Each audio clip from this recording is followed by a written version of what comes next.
Hey guys, welcome back to another video of Star Trek Fleet Command. So I am going to do a little bit of a different video. So our server just reopened and we got flooded with all of these new players. So it's going crazy. A lot of alliances are picking up all these beginners, really trying to help them out with the game. And a lot of the basics that we take for granted, these new players, they don't even know. They don't know what a protection limit on a miner is. They don't know how to fight an NPC or understand why they're blowing up on an NPC or even a little boss.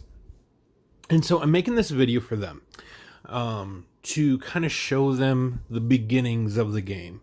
And if you are watching this video and you're brand new to the game and you don't really understand something, post a comment down below. No question is too dumb.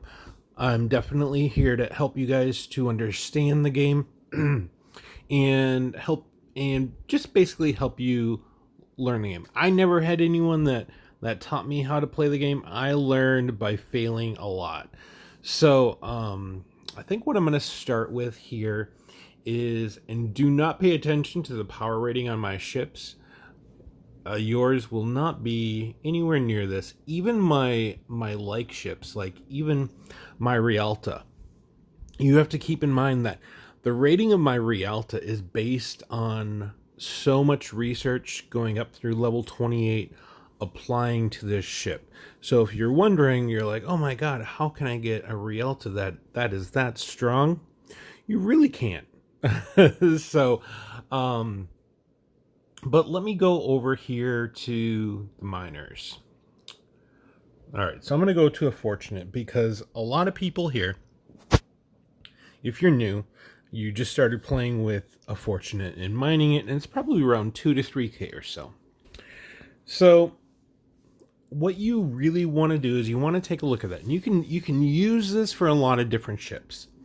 So over here on the right hand side, you can see the attack rating, the defense, and keep in mind I'm on the details tab. Defense, health, utility, and the description. So beginning out, what you really want to focus on is, let me kind of point you in the right direction, is cargo capacity and protected cargo. Cargo capacity is how much you can carry in your ship. Once I've mined 21,000 in this fortunate, it's full, it can't take on any more, I got to send it back home. The protected cargo, however, is how much you can mine, and no matter what happens to your ship, if it's destroyed for whatever, all that is going to go back to your base automatically. The players cannot steal that from you. If you exceed your protected cargo capacity, that is when another player will come by and raid you and try to steal the difference. And that is the one thing that on our server is a clean hit. We consider it a clean hit, not a dirty kill, also known as a DK. So what you want to do is you want to make sure you don't exceed that. If you're getting close to exceeding it, recall your fortunate and have it drop off and send it back out to its node to mine. So on the main page here, what we can take a look at, the attack, defense, and health of the ship. Now these are the stats are going to be influenced by your officers down here. And once again, don't be concerned that I have Epic Kirk. It took me a long time to get him. So these are going to fluctuate up and down with your officers that are in your ship, with the research that you do, the upgrades you do to your ship as well. And as you can see, they're really low. It's not an attack vessel. If you're using it to attack, you're probably going to get killed. So, however, one thing I want to show you is anytime you see something in this box, that is the ship ability.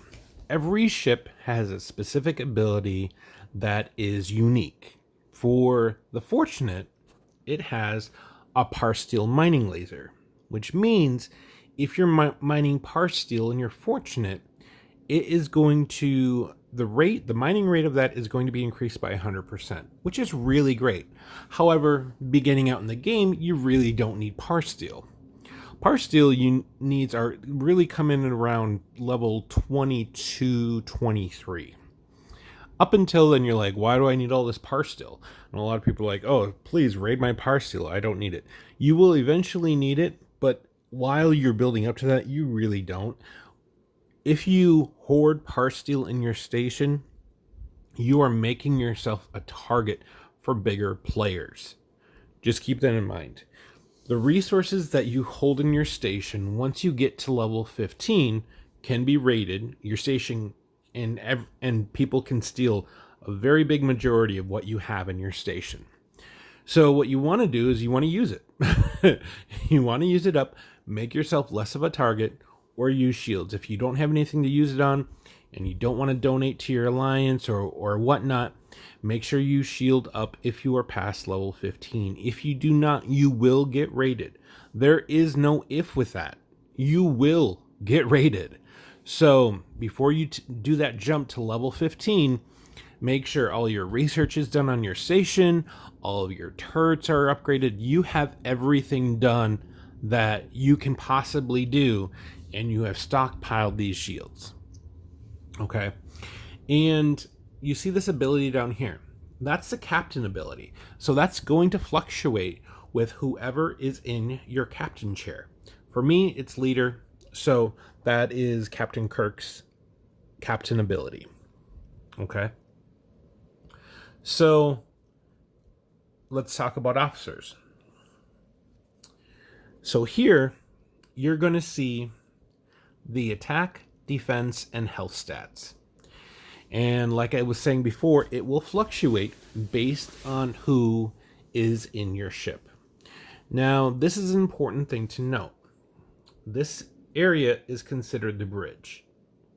Everyone on here, their stats are included in your ship rating, but their abilities are activated as well. Everyone down in the bottom part of your ship, the only thing that is counted are their individual stats. And I will quickly show you what I mean by that. So here, Uhura, we're not even concerned about her abilities because she's in the bottom part of the ship. But her attack, defense, and health is going to be added into the overall effectiveness of the ship, as well as the other officers that are below. So what you're going to want to see is this is an officer, and this is an officer, and this is your captain. The captain can use his officer ability and the captain ability. The officers can only use their officer ability. And if you synchronize your crew that are in the same group, they can add a percentage to increase the captain's ability. So there's a lot of things to kind of play around with. I have made other videos on officer setups. If you're just starting out, you are not going to have any of the officers that are in my ship right now. They are incredibly difficult to get. Chen might be the exception, but she's still uncommon. So don't feel bad. Work with what you have, because trust me, it will definitely come to you. So that was the important thing. Let's just take a look at, let's see, this person right here. So let's look at this person. So let's say I am pirating, and I'm like, oh, let's look at this guy. Okay, so I can see he's from the RRN Alliance, and that's their tag. His name is Black Rooster. That's his in-game name. And he's level 20 because there is a 2-0 by his ship. And this symbol right here represents a mining ship. So you know exactly what kind of ship it is. And this was a recent update they made. So even when you zoom out, you can take a look and see what kind of ships are on the screen in front of you. So for most pirates, they're like, okay, he's sitting on a 0 node, And on my team, we don't destroy ships sitting on 0 nodes unless we need the 0 node. So I'm going to scan it. Okay. So if he had tritanium in his hold, because that's the node he's sitting on, there would be a symbol right here, and it would be illuminated with how much tritanium we could raid. That is how much tritanium has exceeded his protection. And there's nothing there, so we wouldn't hit this ship because we get nothing out of it. And if you say, well, I want the PvP chest, you're stupid. I'm just gonna come out and say that. It is so... If you're the kind of player that goes, oh, I want the PvP chest, I never know what I'm gonna get from it, stop watching my channel. Like, literally, that is such a messed up move. And if you go around and you start destroying ships left and right, you will not make many friends. You will get banned from a lot of alliances. Same thing if you go into global chat, especially on our server. We're very civil. There was one person who said the N-word because he thought it was cool. Everyone jumped on him. So just keep in mind that even if you have this name and you can change your name, people talk to people all the time on this game. And they will track you down and they will ban you from all these alliances. So just keep in mind that this is a game, but at the same time, people want to associate with certain kinds of people.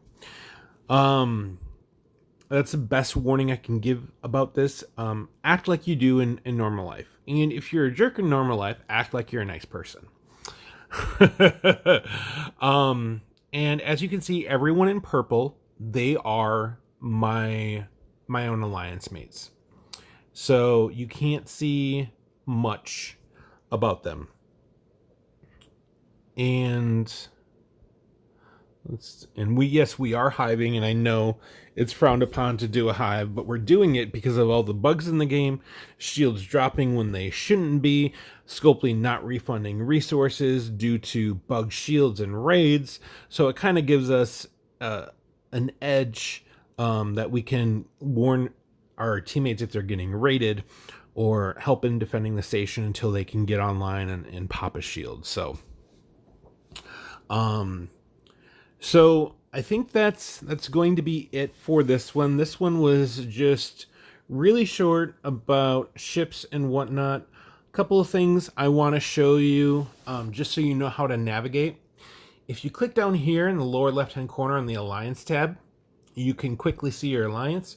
You can see how many people are in there. If you click on that button right there, there's a list of everyone in your alliance. You can see who the admiral is. You can see the name and the tag, and sometimes they have an announcement. And here is the Alliance store, where you can buy shields with Alliance tokens. If your Alliance can't win Alliance events, find an Alliance that can. Usually it's top 10, top 20 alliances. I've let people in that were level 10. So, but you can use those tokens to buy certain things. The relocation token right here is a hot commodity, so people are always buying those every day. And if I go back here, any rewards from members in your alliance buying packages will show up there. Help requests will show up down here. Making contributions right here. So here you can see basically making these contributions, how much rewards it'll cost. It'll look a lot different for you, and especially the alliance you're in, based on your level, based on the level of the alliance. So we are definitely working hard on leveling up to 17. And then if you click this little up arrow over here, oh, and before I do that, if you ever want to leave your alliance, you have to go up here, and then you can leave alliance right there. However, in the up arrow section, a lot of us use this. we can take a look at the leaderboards. It's the top 100 players or alliances that are on here. And all right, so I'm 44 in power destroyed. I don't focus on power destroyed because I think that's just a stat that shows like how how much you just like to blow stuff up for no reason. Resources rated, I dropped a couple of places to 12. So, as you can see, I'm definitely not a saint. Anyone here on the top 100 are not saints. Do not trust them. They will rage you dry. So, and then in alliances for power, so we are like 19,000 away from catching up to light. We're kind of hopping back and forth between one another. So you can see the top 100 alliances, what their power rating is, the level of alliance that they are. And you can go down the list, and I would recommend using this list of power to choose which alliance to join. These are the ones that are going to be the most active. But honestly, I would limit it to, I would say, the top 25 or the top 30. And I just saw an alliance I don't like very much. Top 25 or top 30. These are going to be the alliances that have it most together. They're not. I mean, some alliances out there I've kind of like run into, and they're a little different. So I would stick to the top 25, top 30. And if you don't like the alliance you're in, or if you're not progressing in the alliance that you're in, leave it and join another one. Ask for recommendations. The majority of people in global chat will give you a really good, honest answer to the question of, what's a good team for my level to join? I'm trying to learn about the game. So I think, let's see. I'm already exceeding about 15 minutes, and I don't really want to go much further into it. So I'm going to go ahead and end this video now. I'm definitely going to be making another one about some basics of the game to kind of help you along to understand, if somebody is telling you, hey, go look at this, you kind of know what you're looking for. So thank you guys so much for watching. Click subscribe, like the video if you like it, share it with your alliance mates, and I hope you guys have fun out there. Take care, be kind to one another, and I will talk to you later.